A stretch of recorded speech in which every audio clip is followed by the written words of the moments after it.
गया, मैंने माँ को थप्पड़ मारा और मेरी माँ जलते हुए तंदूर में गिरी।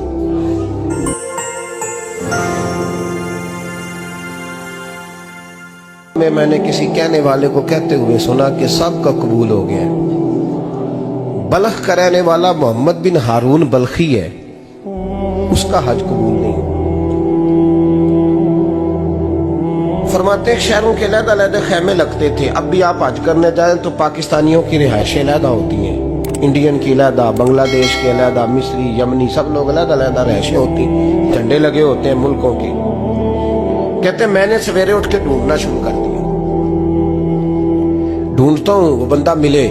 कहते जहां बल्ख शहर के लोग रहते थे वहां चला गया। तो मैंने लोगों से पूछा तुम में मोहम्मद बिन हारून बल्खी कौन है? लोग कहने लगे वो तो बड़ा नेक आदमी है, परहेजगार है, बड़े भोले भाले, बड़े अल्लाह वाले, रियाज आपको बस हम ही जानते, वो तो बड़ा नेक है, परहेजगार आदमी। तो मैंने कहा अच्छा कहाँ है? उन्होंने कहा पहाड़ के पीछे उसने खैमा लगाया हुआ है, सारी रात इबादत करता है, सारा दिन रोजा रखता है, कायमुल लैल है, साइमुद दहर है। क्या बात? फरमाते मैं उन लोगों की बात सुन के हैरान हो गया कि मुझे क्या बताया गया, ये क्या कह रहे हैं। फरमाते मैं पहाड़ के पीछे गया। हज़रत मालिक बिन दिनार अलैहि रहमा फरमाते हैं जब मैं वहां पहुंचा तो मैंने उस शख्स को मुसल्ले पे बैठे देखा। कसरत इबादत के आसार उसके वजूद पर नजर आ रहे, सीधा बाजू उसका कटा हुआ था। फरमाते 2 रकते मुकम्मल करके ना मैंने उसे अस्सलाम वालेकुम कहा तो मुझे कहने लगा वालेकुम सलाम, आप मालिक बिन दिनार हैं? मैंने कहा बड़ी इसकी फिरासत है। फरमाते फिर उसने ठंडी सांस ली, कहने लगा आपको ख्वाब आई होगी कि मेरा हज कबूल नहीं हुआ। फरमाते मुझ पर और बिजली गिरी कि क्या कह रहा। मैंने कहा यार लोग भी तेरी तारीफ कर रहे हैं और तेरी बसीरत भी बड़ी है, तो ये माजरा क्या है? कहने लगा आप ना पूछे। ये कह के उसने रोना शुरू किया, देर तक रोता रहा। मैंने कहा नहीं यार तू बता। कहने लगा नहीं आप ना पूछे, आप नाराज हो गए। मैंने कहा मैं नहीं होता, तू बोल ना। कहने लगा हुजूर 24 साल हो गए मुझे हज करते हुए, 24वां हज है मेरा, और हर साल कोई अल्लाह का वली आके बताता है कि जा चला जा तेरा कोई नहीं कबूल हुआ।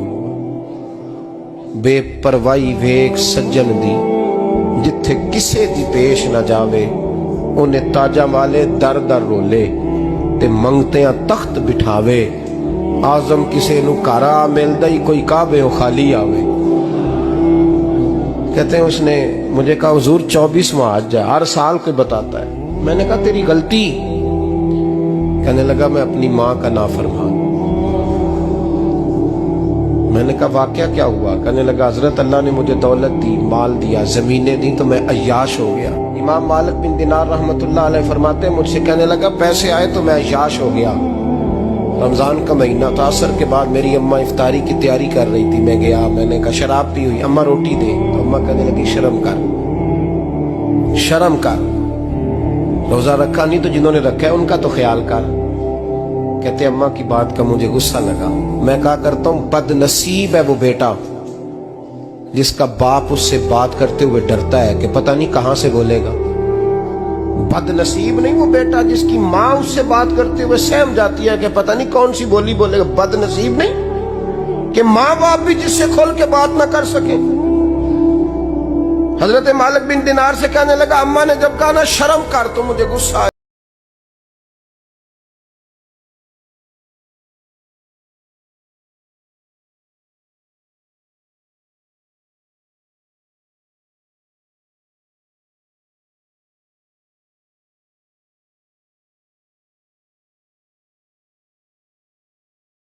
मैंने माँ को थप्पड़ मारा और मेरी माँ जलते हुए तंदूर में गिरी। लोगों ने मुझे पकड़ के अंदर बंद कर दिया कमरे में। सारी रात मैं शोर सुनता रहा पर नशे में धुत रहा। सवेरे आंख खुली तो मेरी बीवी बैग बांध रही थी। मैंने कहा कहाँ जा रही हो? कहने लगी जो माँ का नहीं बना मेरा कैसे बनेगा। मैंने कहा मेरी अम्मा का वो तो लोगों ने रात को ही दफन कर दी जनाजा पढ़ के। तड़प के कहने लगा मुझे क्यों नहीं बताया? तो कहते हैं लोग कहने लगे तेरी मरती हुई माँ कह गई थी इसे मेरा मुंह ना देखने देना। میرے جنازے کے قریب نہ آئے۔ حضرت مالک بن دینار فرماتے ہیں جب اس نے یہ بات سنائی تو میں نے بھی اس کے منہ پہ تھپڑ مارا۔ میں نے کہا تو اسی قابل ہے۔ کہتے ہیں وہ رونے لگا، حضور دعا کرے اللہ مجھ سے راضی ہو جائے۔ کہنے لگا جب ماں کی انتقال کی خبر ملی تو میں نے کلاڑی لے کے وہ ہاتھ کاٹ دیا جس سے ماں کو مارا تھا۔ میں نے ساری جائیدادیں خیرات کر دی۔ 24 سال ہو گئے، 24 سال ساری رات نماز پڑھتا ہوں، روزہ رکھتا ہوں، حج کرتا ہوں، پر ہر سال کوئی آ کے کہتا ہے جا دوڑ جا تیرا کوئی نہیں قبول ہوا۔ حضور دعا کرے مالک راضی ہو جائے۔ فرماتے میں تھپڑ مار کے آ گیا، میں نے کہا تجھ سے راضی ہو جائے اتنے ظالم سے؟ امام مالک فرماتے رات کو آ کے سویا تو مجھے خواب میں رسول پاک کا دیدار ہوا۔ تو نبی پاک علیہ السلام نے فرمایا مالک تو اسے مایوس کیوں کر آیا ہے؟ اللہ تو بڑا مہربان ہے۔ کہا حضور ماں کے نافرمان کو معافی کیسے ملے گی؟ تو امام مالک فرمانے لگے نبی کریم نے فرمایا جا اسے جا کے بتا دے تجھے قیامت میں تیری ماں کی وجہ سے بخش دیا جائے گا۔ کہا حضور اماں کی وجہ سے کس طرح؟ تو محبوب فرمانے لگے اس کی ماں قیامت میں اس کے خلاف مقدمہ دائر کرے گی رب کریم کی عدالت میں، اے اللہ میں نے 9 ماہ پیٹ میں رکھا، درد سہ کے اسے جنا، جگر کا خون پلا کے پالا اور اسی نے مجھے قتل کیا۔ رب کریم اس کی ماں کا مقدمہ سن کے کہے گا اٹھاؤ اس کو دوزخ میں پھینکو، اس نے ماں جلائی تھی اسے بھی جلاؤ۔ محبوب فرمانے لگے جب پکڑ کر کے مالک اس کو محمد بن ہارون کو لوگ لے جائیں گے نا جہنم کی طرف،